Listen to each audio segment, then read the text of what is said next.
सूरजनगर एक छोटा सा मोहल्ला था जहां हवाएं पेड़ों के पत्तों से फुसफुसाती थीं और हर गली में बच्चों की हंसी गूंजती थी। इस मोहल्ले के बीचों बीच एक पुराना विशाल बंगला खड़ा था जिसके बारे में लोग फुसफुसाकर अजीब अजीब कहानियां सुनाते थे। कोई कहता कि वहां भूत रहते हैं, कोई कहता कि उस बंगले में कोई पुराना खजाना छिपा है, लेकिन कोई भी सच को ठीक ठीक नहीं जानता था। बंगले की दीवारें जर्जर थीं, खिड़कियां टूटी फूटी और उसकी छत पर उगी घास उसे और भी रहस्यमयी बनाती थी। सालों से वहां कोई नहीं रहता था, फिर भी उसकी मौजूदगी मोहल्ले को एक अनजाना डर देती थी। इसी मोहल्ले में रहता था 13 साल का आरव, एक शांत और सपनीला लड़का। उसकी भूरी आंखों में हमेशा एक गहरी जिज्ञासा तैरती थी, जैसे वह दुनिया के हर रहस्य को सुलझाने का इरादा रखता हो। किताबों में खो जाना और अपने छोटे से कमरे में समय बिताना उसका पसंदीदा शौक था। कमरे में एक पुराना रेडियो, कुछ किताबें और स्कूल की पुरानी ट्रॉफियां थीं जो उसकी छोटी मोटी उपलब्धियों की गवाही देती थीं। आरव के दोस्त कम थे, लेकिन जो थे उनके साथ उसका रिश्ता गहरा था। खासकर सिद्धार्थ, उसका सबसे अच्छा दोस्त, जो हर बार उसकी नई खोजों को सुनने के लिए उत्साहित रहता था। आरव की माँ रिया एक मेहनती और प्यार करने वाली औरत थी। वह अपने बेटे की हर छोटी बड़ी खुशी के लिए कुछ भी कर सकती थी। आरव के पिता विक्रम एक बिजनेसमैन थे जो ज्यादातर समय काम के सिलसिले में बाहर रहते थे, इसलिए माँ बेटे का रिश्ता बेहद खास था। रिया हमेशा आरव की जिज्ञासा को बढ़ावा देती थी, लेकिन साथ ही उसे हकीकत से जोड़े रखने की कोशिश भी करती थी। एक दिन मोहल्ले में खबर फैली कि पुराना बंगला बिक गया। नए मालिकों ने वहां की पुरानी चीजों की सेकंड हैंड सेल लगाई, जिसमें फर्नीचर, किताबें और पुराने खिलौने सस्ते दामों में बिक रहे थे। आरव की उत्सुकता जाग उठी।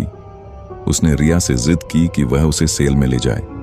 रिया पहले तो हिचकिचाई, लेकिन आरव की चमकती आंखें देखकर वह मान गई। ठीक है, चलते हैं, उसने हंसते हुए कहा, लेकिन कुछ बेकार का सामान नहीं खरीदना, समझे? सेल में पहुंचते ही आरव की आंखें चमक उठीं। पुराने लैंप, जर्जर किताबें और टूटे फूटे खिलौनों का ढेर देखकर उसे लगा जैसे वह किसी खजाने की गुफा में पहुंच गया हो। वह एक टेबल से दूसरी टेबल की ओर उत्साह से भाग रहा था जब उसकी नजर एक छोटे से टेबल पर पड़ी। वहां ढेर सारे पुराने खिलौनों के बीच एक लबोवू डॉल रखी थी। उसकी नीली आंखें शीशे की तरह चमक रही थीं, जैसे उनमें कोई गहरा समंदर कैद हो। उसके चेहरे पर एक ऐसी मुस्कान थी जो मासूम और रहस्यमयी दोनों लगती थी। दोनों कान खरगोश जैसे लंबे और मुलायम थे और उसका गोल्डन फर सूरज की रोशनी में चमक रहा था। पुराना होने के बावजूद उसमें एक अजीब सा जादू था। आरव को लगा जैसे वह डॉल उसे पुकार रही हो। वह पास गया और उसे ध्यान से देखने लगा। उसकी मुस्कान में कुछ था, जैसे वह कोई पुराना दोस्त हो जो सालों बाद मिला हो। उसने सोचा, अगर वह इसे स्कूल ले जाएगा तो सिद्धार्थ और बाकी बच्चे हैरान रह जाएंगे। वाह आरव, ये तो कमाल है, वे कहेंगे। शायद वह पहली बार स्कूल में सबसे पॉपुलर बन जाएगा।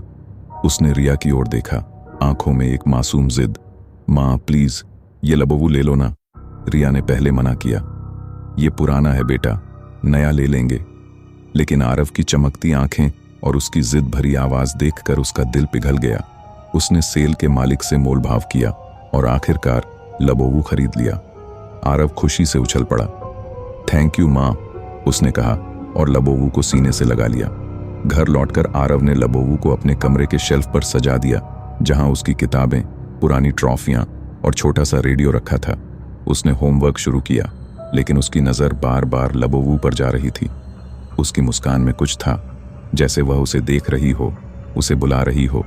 उसका दिल बेचैन हो उठा। आखिरकार वह उठा और लबोवू को गोद में ले लिया। उसका फर छूने में इतना मुलायम था कि एक पल को आरव सारी दुनिया भूल गया। लेकिन कहीं गहरे में उसे एक ठंडी सी सिहरन भी महसूस हुई, जैसे कोई ठंडा साया उसके पास से गुजरा हो। तभी रिया की आवाज आई, आरव नीचे आओ, खाना खा लो। उसने जल्दी से लबोवू को शेल्फ पर रखा और हट गया। अगले ही पल एक जोरदार धम की आवाज हुई। ऊपर के शेल्फ से एक भारी मेटल ट्रॉफी ठीक उसी जगह गिरी जहां वह खड़ा था। अगर वह एक सेकंड भी रुका होता तो ट्रॉफी उसके सिर पर लगती और शायद उसका सिर फट जाता। उसका चेहरा डर से सफेद पड़ गया।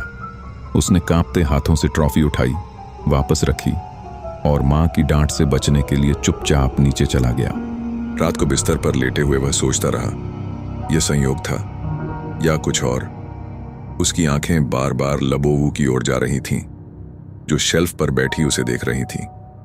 उसकी नीली आंखों में एक अजीब सी चमक थी, जैसे वह कुछ कहना चाहती हो। अगले कुछ दिन और अजीब थे। घर में छोटे मोटे हादसे होने लगे।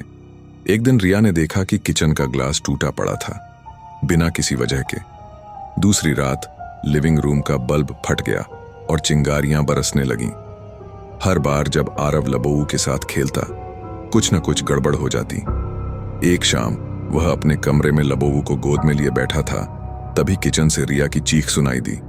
वह दौड़ा तो देखा कि खिड़की का शीशा दरारों से भर गया था, जैसे किसी ने पत्थर मारा हो। यह कैसे हुआ? रिया ने पूछा, लेकिन जवाब किसी के पास नहीं था।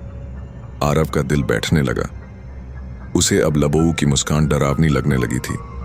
उसकी नीली आंखें पहले की तरह चमकदार नहीं, बल्कि ठंडी और गहरी लगती थीं, जैसे उनमें कोई छिपा हुआ सच हो। रात को उसे नींद नहीं आई। वह सोचता रहा, क्या यह डॉल वाकई जादुई है या उसका दिमाग उसे डरावने ख्यालों में उलझा रहा है। अगले दिन उसने सिद्धार्थ को सब कुछ बताया। सिद्धार्थ, जो हमेशा रोमांच की तलाश में रहता था, उत्साह से भर उठा। अरे, ये तो मजेदार है। चल उस बंगले के बारे में पता करते हैं। शायद लबोवू का कोई पुराना राज हो। दोनों दोस्तों ने मिलकर मोहल्ले के बुजुर्गों से बात की। एक बूढ़ी दादी, जिन्हें सब नानी अम्मा कहते थे, ने बताया कि कई साल पहले उस बंगले में एक परिवार रहता था। उनके पास एक छोटी लड़की थी जो अपनी लबोवू डॉल से बेहद प्यार करती थी। लेकिन एक रात उस परिवार के साथ कुछ भयानक हुआ और वे सब गायब हो गए। कोई नहीं जानता कि उनके साथ क्या हुआ, लेकिन लोग कहते हैं कि उस लड़की की आत्मा अभी भी बंगले में भटकती है। नानी अम्मा की कहानी सुनकर आरव का दिल और जोर से धड़कने लगा। उसने सिद्धार्थ को देखा, जो अब भी उत्साहित था। देख आरव, हमें उस बंगले में जाना चाहिए, शायद हमें कोई सुराग मिले। लेकिन आरव को डर लग रहा था। फिर भी सिद्धार्थ की जिद के आगे वह हार गया। दोनों ने अगली रात बंगले में घुसने का प्लान बनाया। रात के 11 बजे जब सूरज नगर सो चुका था, आरव और सिद्धार्थ चुपके से बंगले के पास पहुंचे। लबोवू आरव के बैग में थी, क्योंकि उसे लगा कि शायद यह डॉल कोई रास्ता दिखाए। बंगले का दरवाजा खुला था, जैसे कोई उनका इंतजार कर रहा हो। अंदर का माहौल ठंडा और सन्नाटे से भरा था। उनकी टॉर्च की रोशनी में पुराने फर्नीचर और मकड़ी के जाले चमक रहे थे। सिद्धार्थ ने हंसकर कहा, अरे, यह तो किसी हॉरर फिल्म जैसा है। लेकिन आरव का दिल जोर जोर से धड़क रहा था। वे एक पुराने कमरे में पहुंचे, जहां एक टूटी हुई मेज पर कुछ पुरानी तस्वीरें बिखरी थीं।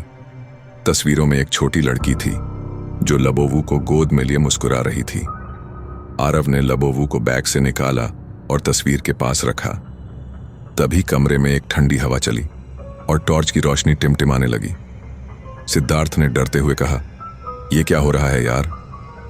लेकिन इससे पहले कि आरव कुछ कह पाता, लबोवू की आंखों में एक नीली चमक उभरी और कमरे में एक हल्की सी फुसफुसाहट गूंजने लगी। मुझे छोड़ दो, एक बच्ची की आवाज थी, कमजोर लेकिन साफ। आरव और सिद्धार्थ डर से एक दूसरे का हाथ पकड़कर पीछे हट गए। तभी लबोवू की मुस्कान और गहरी हो गई, जैसे वह हंस रही हो। आरव को लगा कि उसकी सांस रुक रही है। उसने हिम्मत जुटाकर लबोवू को उठाया और जोर से कहा, तुझे जो चाहिए बता, हमें क्यों परेशान कर रही है? फुसफुसाहट रुक गई। एक पल के लिए सन्नाटा छा गया। फिर उसी बच्ची की आवाज आई, मुझे आजाद करो, मैं उस बंगले में कैद हूं। आरव और सिद्धार्थ ने एक दूसरे को देखा। सिद्धार्थ ने कहा, हमें इसे जलाना होगा, शायद यही इसका रास्ता है। लेकिन आरव को कुछ और करने का मन था।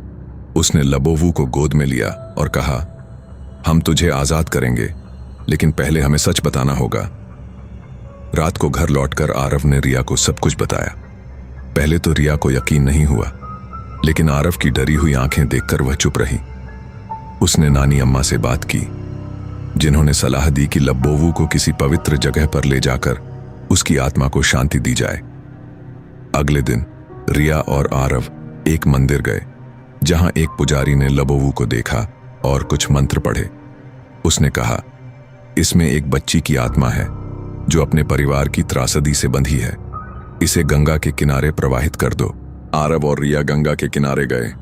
आरव ने लबोबू को आखिरी बार देखा।